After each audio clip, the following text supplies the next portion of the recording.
नमस्कार, मैं हूं आपके साथ रोशन लाल सैनी। आप देख रहे हैं न्यूज़ 14 टुडे।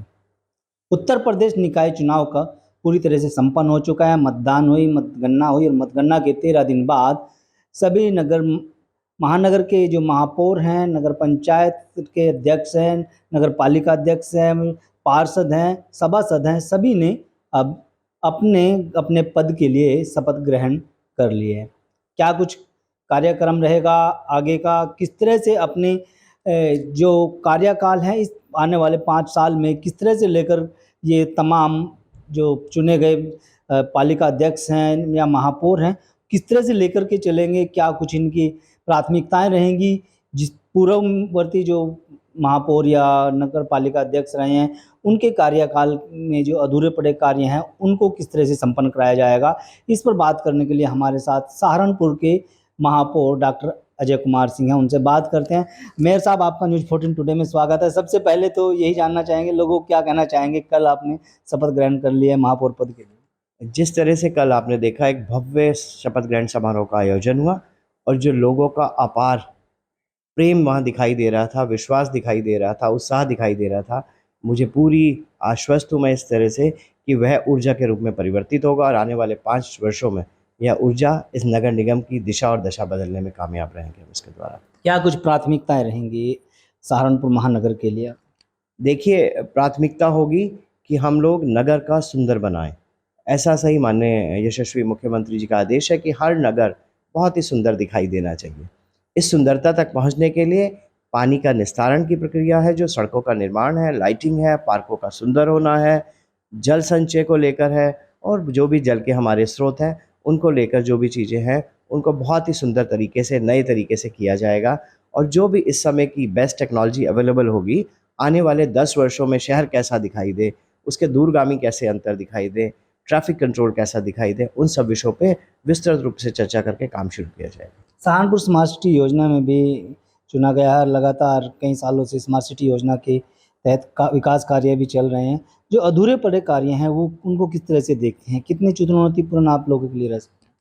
ये मान के चलिए आने वाले 1 या 2 दिन के अंदर जो भी अधूरे कार्य हैं या वह कार्य जो कि अभी शुरू नहीं हो पाए, वह टेंडर हो चुके हैं, उन सब कार्यों को तुरंत प्रभाव से देखा जाएगा और जो भी कार्यदायी संस्थाएं हैं उनको अनुरोध किया जाएगा वे कार्य को विदिन 2-3 डेज शुरू कराएं और बरसात से पहले पहले तक वह कार्य को ख़त्म कर लें, क्योंकि किसी भी हालत में बरसात में पानी का भराव मैं देखने को तैयार नहीं हूँ। ठीक है? तो कोई भी जलमग्न सहारनपुर की फ़ोटो हमें नहीं चाहिए। तो इसलिए जो भी कार्य अधूरे पड़े हैं, उनको तुरंत प्रभाव से कराया जाए और एक नियत सीमा के अंदर उसको पूरा करना होगा। और जो भी क्लॉज़ अवेलेबल है, अगर नियत सीमा में पूरे नहीं किए जा रहे हैं, वर्क अलॉट हो चुका है, काम नहीं शुरू किया गया है, तो जो भी उसमें दंडात्मक कार्रवाइयों के हैं, वह प्रावधान पूरी सख्ती के साथ लागू किए जाएँगे और ये बात स्पष्टता से मैं कहना चाहता हूँ आपके माध्यम से। डॉक्टर साहब, अगर हम बात करें कार्यदायी संस्थाओं की, कई जगह पर देखने को मिलता है कि अधूरे काम पड़े हैं। सड़क की खुदाई कर दिया लेकिन वहाँ पर निर्माण कार्य नहीं हुए हैं। तो ऐसी कार्यदायी संस्थाओं के लिए क्या कुछ निर्देश रहेंगे? देखिए, जो भी कार्य है वह नियत सीमा में अगर नहीं होता है, तो इससे बहुत सारे नुकसान होते हैं। देखिए, लोगों को असुविधा हुई, एक कारण हुआ, बजट में फ़र्क आ जाता है, दूसरा कारण हुआ, इन्फ्लेशन हो जाता है, वो तीसरा कारण है।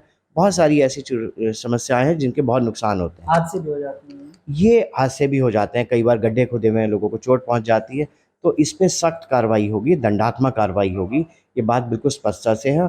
और मैं अनुरोध करूँगा और मैं देखूँगा कानून के दायरे में क्या है, जो भी कार्यदायी संस्था है, अगर हादसा होता है, कोई भी घटना होती है, तो उस पे बड़ी संगीन धाराओं में मुकदमे दर्ज होने चाहिए और जो भी मुकदमे बनते हैं, उन पे दर्ज होने चाहिए। और अगर नियत समय में वो काम नहीं कर पा रहे हैं, तो जो भी दंडात्मक कार्रवाई वो होनी चाहिए। अगर फिर भी वो ज़िद्दी हो गए हैं, मान लो, हो सकता है ज़िद्दी हो गए हो, तो फिर उनको ब्लैकलिस्ट करके बाहर करना चाहिए। तालाबों और पार्कों के सौंदर्यीकरण को लेकर क्या कुछ कदम उठाया जा रहा है? क्योंकि कई जगह अधूरे पड़े हैं, पिछले कार्यकाल में आचार संहिता लग जाती है, तो जिसके कारण से आगे काम नहीं हो पाता है। तो अब किस तरह की तालाबों और नगर निगम के पार्कों के सौंदर्यीकरण को लेकर? देखिए, जल के संचय को लेकर केंद्र और प्रदेश दोनों ही सरकार बड़ी स्पष्ट है और बड़ी ही अच्छी नीतियाँ हमारे पास सरकारों के पास हैं। उन नीतियों के तहत जो भी जल के संचय के केंद्र हैं, उन पे जो अवैध कब्जे हो गए हैं, उन कब्जों को तुरंत प्रभाव से हटा के उनको सुंदर बनाना है और सुंदर बना के जन सहयोगिता के साथ वहीं के लोगों को सौंप देना है और उनसे आग्रह करना है कि वह उसका देख-रेख में मदद करें और देख रेख को मेंटेन करें और दोबारा कब्जा किसी हालत में ना होने दें। एक बड़ा भ्रम सा फैलाया जाता है कि चुनाव आचार संहिता लग गया इसलिए काम रोक दिया। देखिए, जो काम अलॉट हो चुके होते हैं, जो काम चल रहे होते हैं, उन पे कोई आचार संहिता नहीं लगती है। नए काम नहीं किए जा सकते, नए टेंडर नहीं किए जा सकते, वह आचार संहिता का मामला होता है। तो इस तरह का भ्रामक प्रचार फैला के भी कई कायदाई संस्थाएँ हैं या कॉन्ट्रैक्टर्स हैं जो काम को रोके रहते हैं। ये भ्रामक प्रचार है और सिर्फ़ इतनी सी बात है, जब उनको अलॉट हुआ वर्क, कितने दिन में उनको करना था, ना करने पे क्या पेनल्टी बनती है, फिर ना करने पे क्या पेनल्टी बनती है, उसके बाद दंडात्मक कार्रवाई है, मुकदमा दर्ज होता है। तो मुकदमा दर्ज होगा और ब्लैक लिस्ट किए जाएँगे और क्या होगा। डॉक्टर साहब एक आखिरी सवाल है, जो नई कॉलोनियाँ बन रही हैं और बाहरी क्षेत्र में से महानगर के जो नई रियासत बन रही है, जो जहाँ लोग रह रहे हैं और नए मकान बनाए जा रहे हैं, वहाँ पर ना तो सड़कें बन पा रही हैं और ना ही उन लोगों को बिजली की सुविधा मिल पा रही है। उसके लिए क्या कुछ कदम उठाए जाएंगे? देखिए, मैं इस मामले में बहुत ही अ, संवेदनशील हूँ, जो हमारे 32 गाँव जुड़े हैं। मैं पहले से भी कहता रहा हूँ लगातार, उन 32 गाँव की समस्याएँ और क्षेत्रों से जो विकसित हैं या विकसित हो चुके हैं या विकासशील हैं, थोड़े से 10 साल पुरानी कॉलोनियाँ बनी हैं, उनकी फ़र्क है। मैं इस दौरान कई जगहों पे और 32 गाँव में लगभग हर जगह गया, तो उनकी मूलभूत सुविधाएँ और जिनको मैंने माननीय मंत्री नगर विकास से भी डिस्कस किया, उनकी सुविधा ये थी, प्रॉब्लम ये थी कि उनके यहाँ पर जो अंत्येष्टि स्थल हैं, पहली बात 2 या 3 गाँव में एक अंत्येष्टि स्थल है और उस अंत्येष्टि स्थल पे भी अराजक तत्वों ने कब्ज़ा कर लिया। तो मैं आपके माध्यम से उन लोग को ये आग्रह करना चाहता हूँ, जिन लोगों ने कब्ज़ा किया है, कि वे अपने आप ही कब्ज़ा अभी हटा लें। अन्यथा बहुत ही दंडात्मक कार्रवाई होने वाली है। बाबा का बुलडोजर। बाबा जी इस मामले में स्पष्ट हैं।